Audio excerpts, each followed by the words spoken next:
Pigweed here. Today we review an IPA and discuss digital IDs.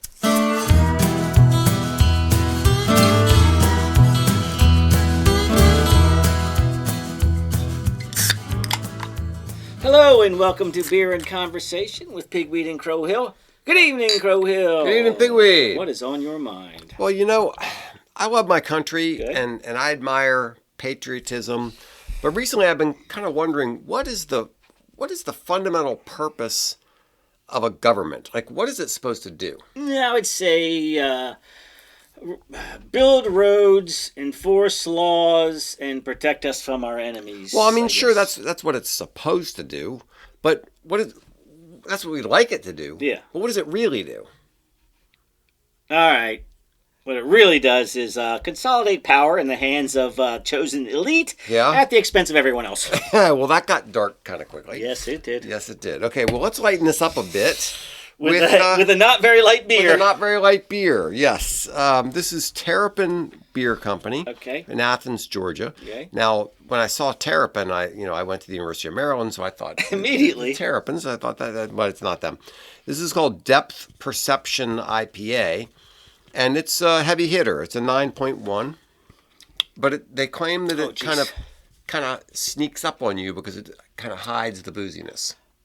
It does. Yeah, it doesn't. It's not that boozy, but it's not light and crisp. It's no, thick. It is not. It is thick.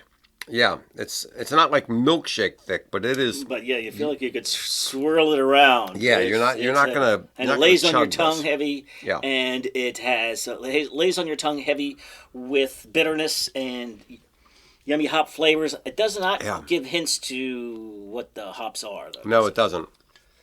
Wow. Yes, that is. Mm-hmm. That is heavy and strong. No question about it. Okay. You don't taste the booziness, but it is very heavy and strong. Right. Now, maybe not fishing boat. Well, but maybe something to drink around the campfire. Oh, yeah. Which actually there's a little hint to that here on the can. It says pack in, pack out. Okay. I guess we'll have to do that. That's right. That's why it's not in bottles. They want you to be able to take it camping, and maybe I will. Yeah, and maybe I will. That's right. So digital ID. What the heck is digital ID? Because my IDs. So I got a question for you. Yeah. What's the strangest thing you've ever used as an ID?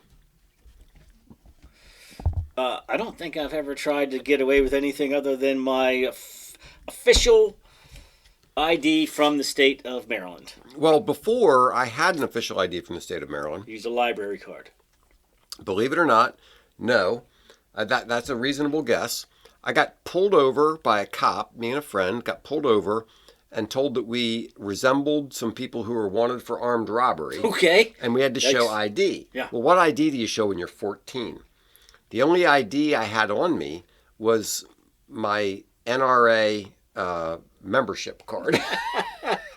Or something. It wasn't NRA. It was something like that. It was like the Berwyn Rod and Gun Club or something. It's like, maybe that wasn't the smartest thing to show. Not really, but I mean, what do you want me to show you? Yeah, exactly.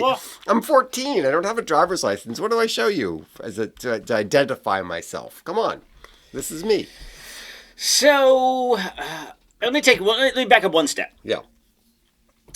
I have had, we have that suggestion box full of ideas to come up. And so I've had this one for some time, and it had to do with smartphones. Right. And I was just so irritated. In a short period of time, I couldn't park without downloading an app, and then I couldn't get connected, and then it wouldn't then I wouldn't punch my numbers in, a bank card, and everything. I was like, you can't park without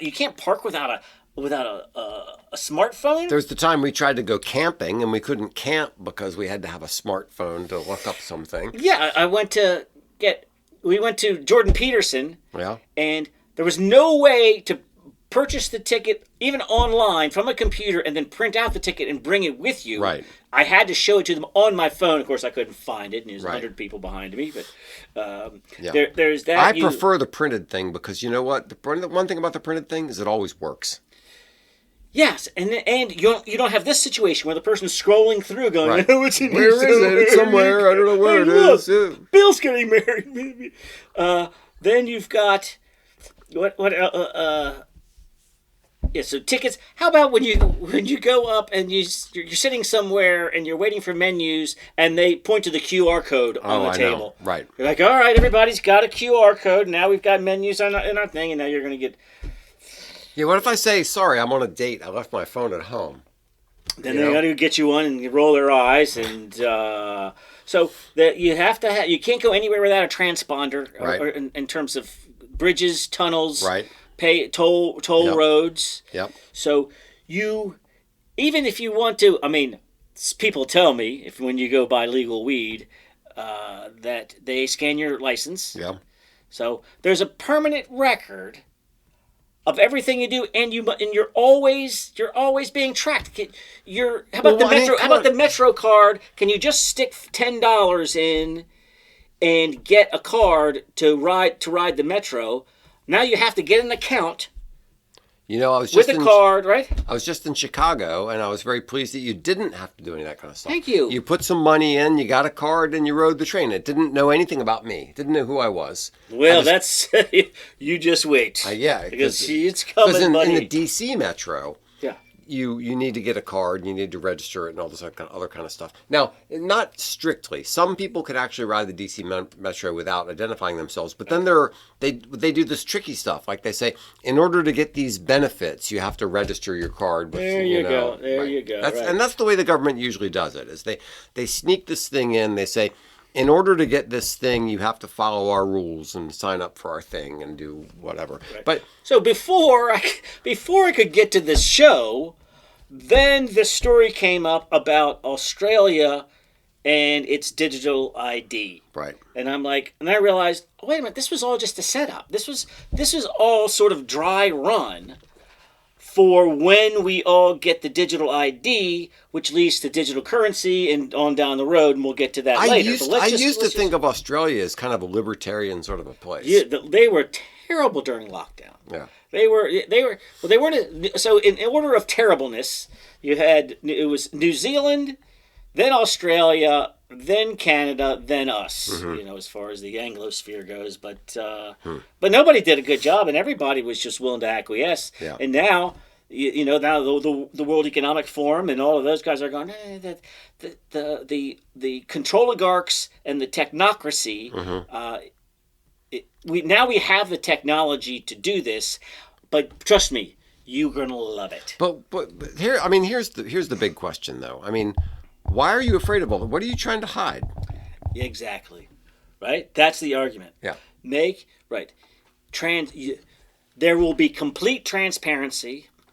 Everyone will know everything you do, and if you're doing nothing wrong, what do you have to hide? Why don't they do that with President Biden? Why don't they say exactly where he is any time of day? And give all of his financial exchanges. Sure, yeah, all of them should be transparent, so we can all find out whether Hunter did a deal with China. But this idea is, if you don't have anything to hide, therefore everybody should be able to see all your stuff. Like there's a certain little bit of sense to it. Yes. But the more you think about it, the problem isn't there's some perfectly just, reasonable arbiter looking at my information and saying, yeah, he's fine, he's doing that. The problem is that you have people with biases, people with agendas, people who mean you harm. Yeah. Who are looking at this information, who are trying to use it in a way to do something against you. Or who have decided that this is the way that we've decided what the truth is. We have decided what is the right thing for everyone to do. Yes. And all we're asking is you comply. Yeah. And what are the consequences? Right. Well, now we have control of... Well, this little exchange here... Australia just passed the digital identity bill into law. Okay. So this guy is responding. He says, "So what does that mean? What's the digital identity bill? What is it even going to do?" This guy says, "I'm Australian. I live in Iceland. I can tell you exactly what's going to happen. So you have to have this. Your digital ID is basically like your social security number." He says, "You cannot not have a digital ID in Iceland. It's impossible. You can't get power turned on, get a phone number, buy or register a car, rent or buy a house, or even buy certain items without this digital ID. You need one. Can you see any downside? Unless you're an illegal immigrant. Yes, because there are lines at airports that have no ID lines for illegal immigrants, but that's another matter. So the downside, one of the things that people neglect to think about when they think about these kinds of things is it's not the government that's looking at your things. It's Joe who works in data processing at such and such thing who is looking at your information. It's somebody who dislikes you looking up this information. It's your ex. It's your, it's some person who has a grudge against you, who's trying to find dirt on you, who's looking up this kind of stuff. So you're rich. So you're all right. So what's going on here is you have a plastic ID that is issued by your state, and it's good in every state, and it's your ID saying you are who you are. Okay, that's good. Then, but separate from that, you have a bank card that you swipe. Separate from that, you have a Social Security card, which is supposed to be just for tax purposes. Right. All of it, and then your identification as far as it relates to the ownership of your home, and then you have usernames and passwords on a bunch of different websites. They're all different. Right? They're all, and the point is, by keeping these things dispersed, not concentrating them, there's less chance for abuse should somebody get their hands on them. Right. Well, this digital ID is all about consolidating. Yes. And it's not as if the government has a great track record for keeping these things private, because OED was hacked. Yeah. There's a lot of government repositories of information, and not just government, but private repository. I mean, how often? It's probably several times a year I get an email that our system was compromised and your data may have been exposed and blah, blah, blah, blah, blah. So this idea that this universal digital ID is going to be private is nonsense. It's not going to be. It's going to be stolen and it's going to be distributed around. Right. And so if right now, identity theft is terrible when they get a hold of your bank account. Right. But what if they get a hold of everything that you have ever done, every transaction, every product that you have purchased? Yeah. Who knows? Maybe even every website that you've searched. Right. Show me the man. Concentrated in one place. Show me the man, and I'll show you the crime. That's what's going to happen. I mean, that was a Soviet thing. Is some guy said to Stalin or whoever, show me the man, and I'll show you the crime. And once you have enough information on somebody, you can twist things, bend things, however you want. Right. So when Joe Blow says, "I don't have anything to hide," okay, maybe you don't. But what about somebody who's a politician, somebody who is not in power, is also seeking power? We have a democracy here, and only one party has access to this information. Yeah. You think it won't be abused? Of course not. What are you talking about? A basic PNC principle is never give power to the government that you wouldn't want your worst enemy to have, right? Yes. Because when it's you easy give to say, power, like, I trust the government. I trust this administration. I voted for them 7 times. But then your enemy comes into power, right, and they have all this information now. So do you want? Imagine. Right now, we're seeing a bunch of lawfare against Trump. We're seeing, the Biden administration using the organs of power to persecute Trump in certain ways. Now, imagine that Trump is in office and you're a liberal, and Trump is in office and he's trying to get back at you. Well, what do you want him to know about you? The Democrats have already done this twice that I can think of, where they change the rules to benefit themselves while they're in power, and you can't see 5 miles down the road to when I won't be in power. Yes. And that's how the whole judgeship thing happened. There was another aspect of filibustering, right? It's like, we're going to change. Oh, look, we're in power. Let's change the laws to benefit us. Do you have like a 2 seconds to think about that? Yes. Because you're not going to be in power forever. Yeah. And sooner or later, your enemies are going to have that power. And then you're going to piss and moan about how unfair it is that the other party is using the tools that you put in place. Yes. So that's how we need to think about all of these things. These things are tools of tyrants.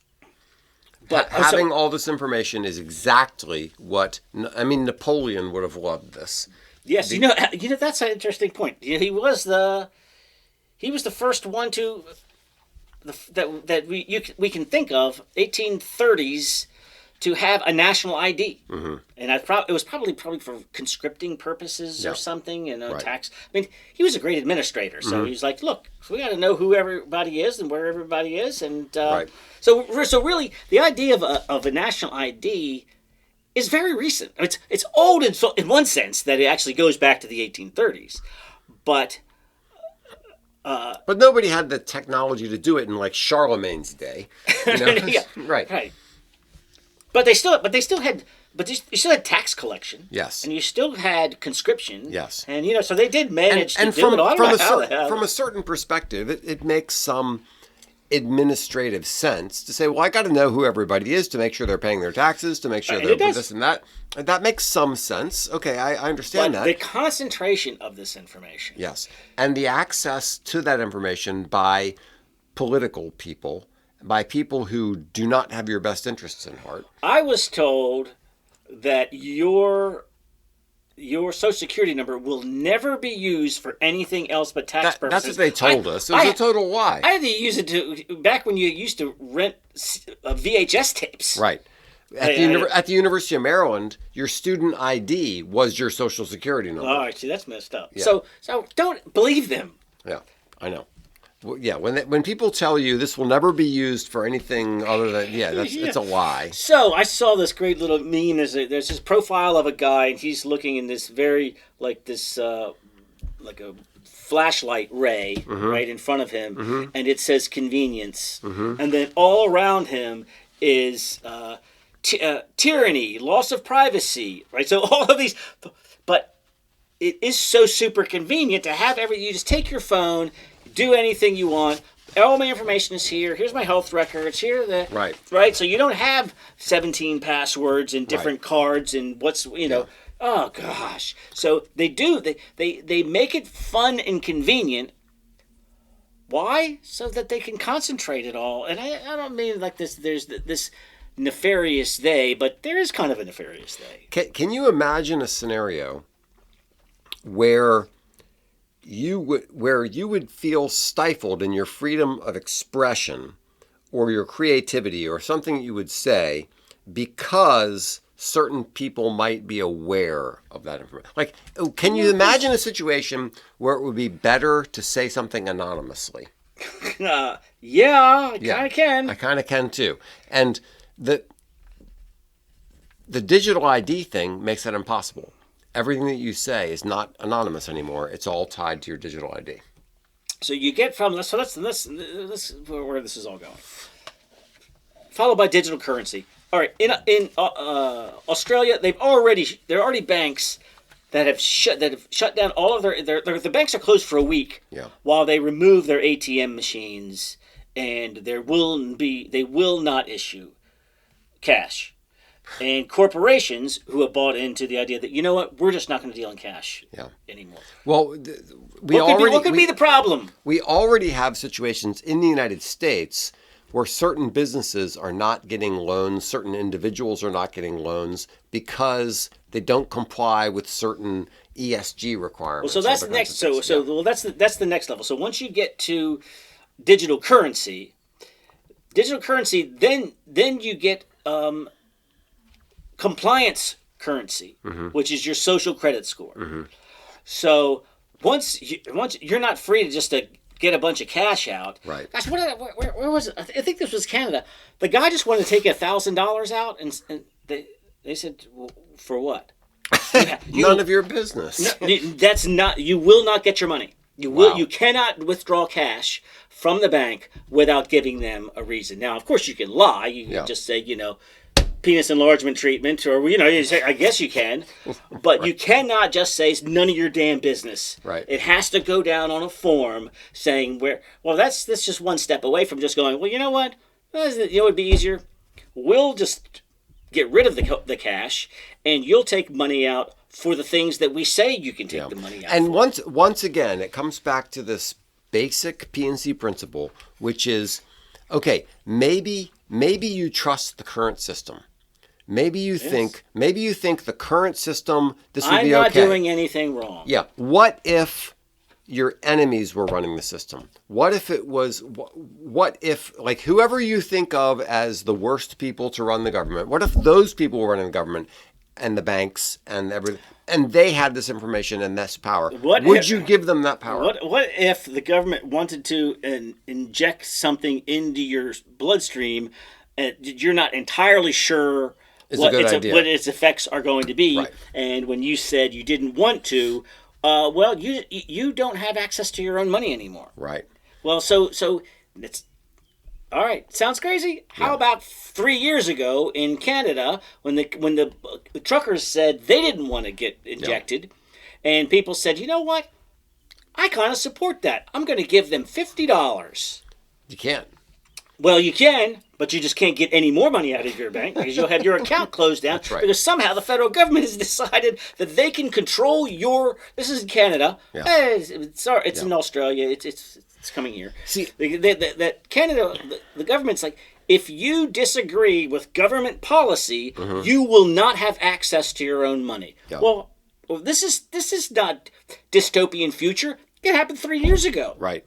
I don't want the government to have enough power so that I care whether it's radical Catholics, radical atheists, Hasidic Jews, crazy evangelicals, Green New Deal. Like, I should be able to say, okay, I don't like the Green New Deal people, but... You mean who? In terms of who's in power? In terms of who's in power. Yeah. So, like, I want the government to have such limited power that even if Alexandria Ocasio-Cortez takes over the entire government, that I can still live a decent life. The system is built such that my privacy will still be assured. Yes. My access to my own money but that's not where this is going. No, it's not where it's going. Where it's going is this small elite group is going to determine what you can do, what you can say,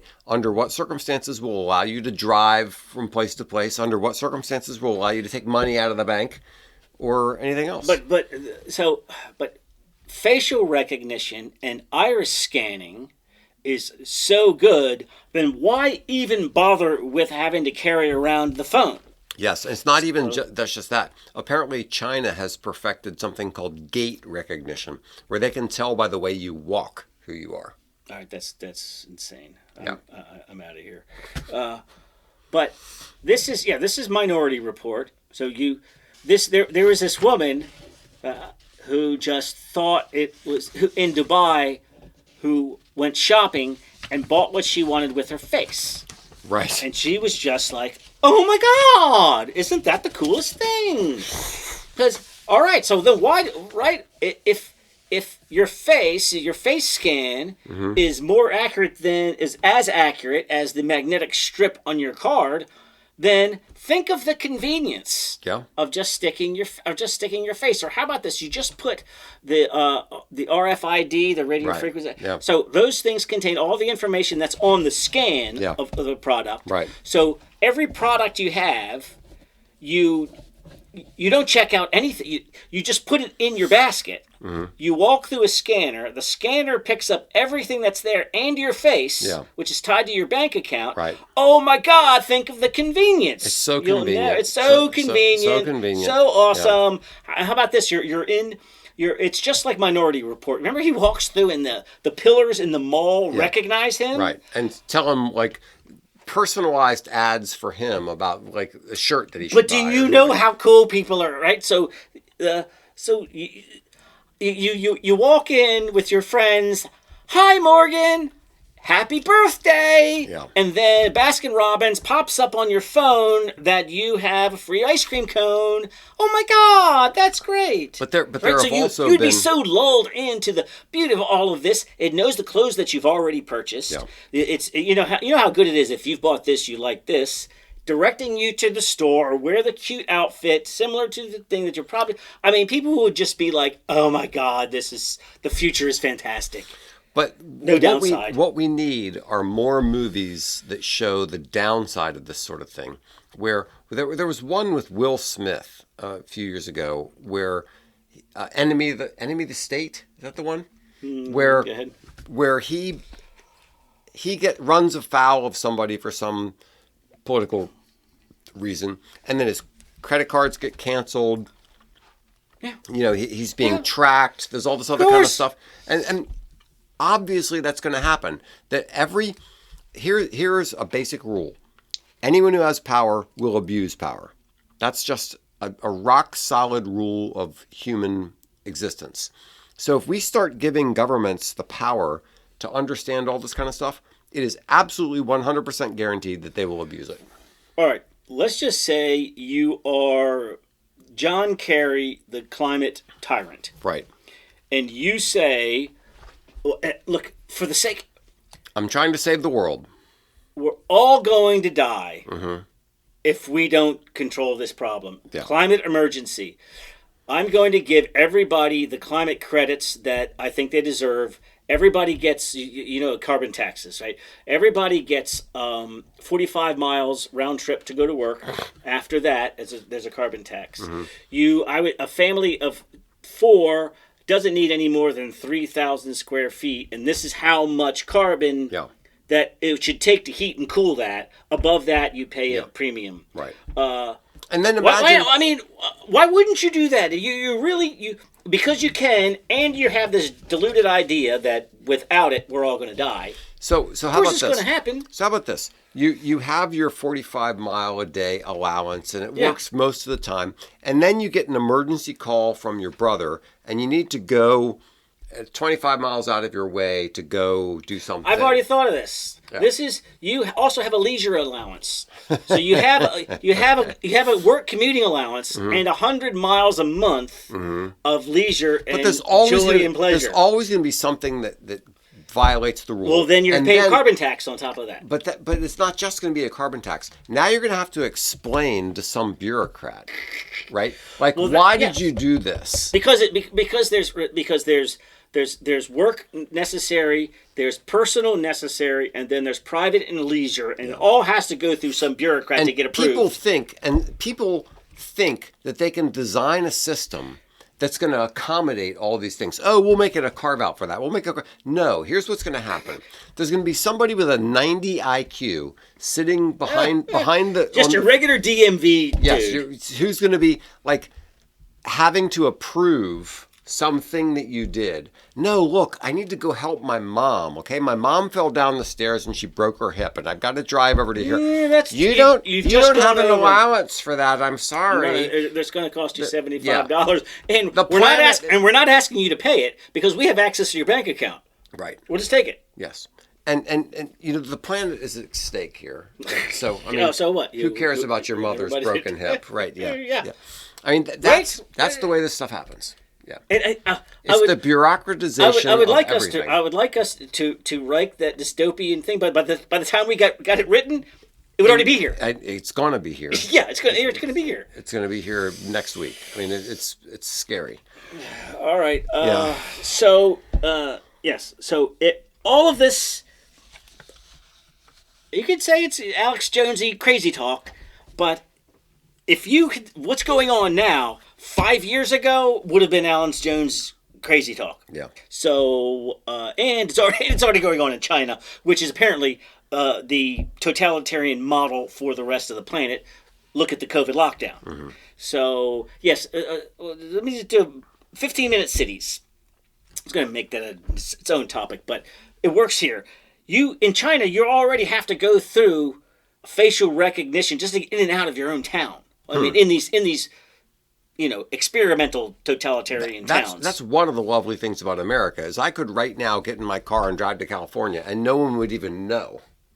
except the fact that I have the little tracker thing in the front of my car. You got the tracker thing every time, and then you go and you buy gas. Yeah, that's right. So unless you go, I could pay cash.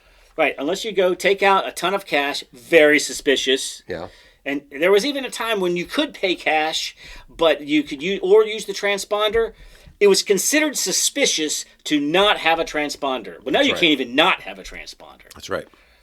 So, yes, right now I buy most of my beer with cash, just because I'm expecting this information will eventually end up with my insurance company, and then so why don't you do that? Somebody right now, if you get a DUI, you're not supposed to drink for, I don't know, whatever it is, 6 months or something like that. Well, all they do is just tell you can't. Well, how about they just put it on your card that you can't spend your card in these places. So I'm not going to drink, but I'm going to go buy some beer for a party on the weekend. Nope. You can't do it. Yeah. No, you can't. Yeah. Or it could be a lot of things.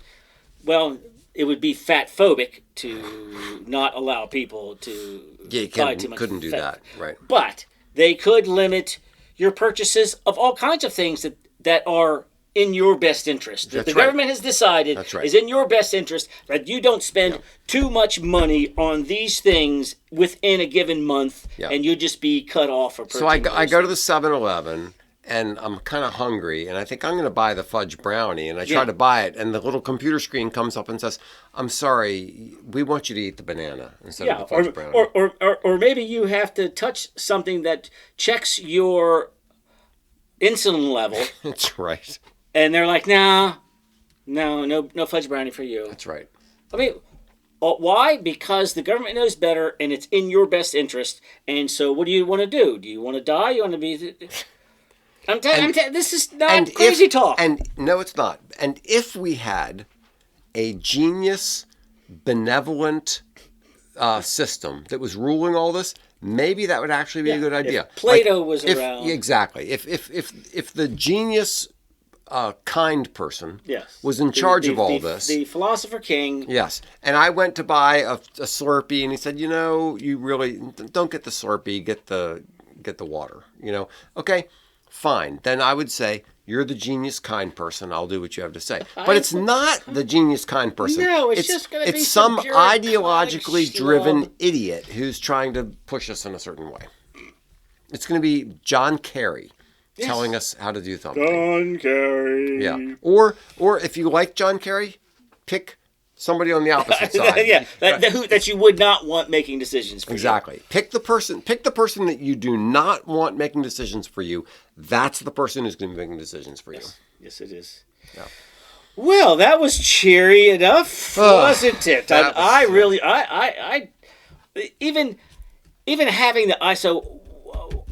One last thing we talked about having your identity stolen, but what if you can't because it's in your iris? Do you remember in Minority Report? Yeah. They actually cut a guy's eye out to use it for. So even then, you're not safe. You'll just be blind and broke. There will always be tricky ways to get around it. All right. Do you remember that time a little while ago when I decided for the Man of the Week? Yes. That the Man of the Week would be China.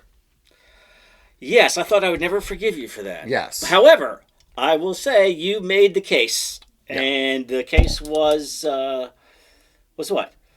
Why was China was the Man of the Week? Because they had declared they decided that they weren't going to tear down this beautiful mosque. Right. That they decided to turn it into a dance hall. Right, and declare that Islam a mental disorder. Yes. Well, okay. All right. So, I have a new Man of the Week. All right. Well, I hope it's better than China. Peru. Not better. That is another failed state from which nothing good could come. Well, maybe one thing. Okay, what do you have? The government of Peru has officially classified transsexual people as mentally ill. All right. Give me the full definition here. Transsexualism, dual role transvestism, childhood gender identity disorder, other transgender identity disorders are now classified as mental illnesses.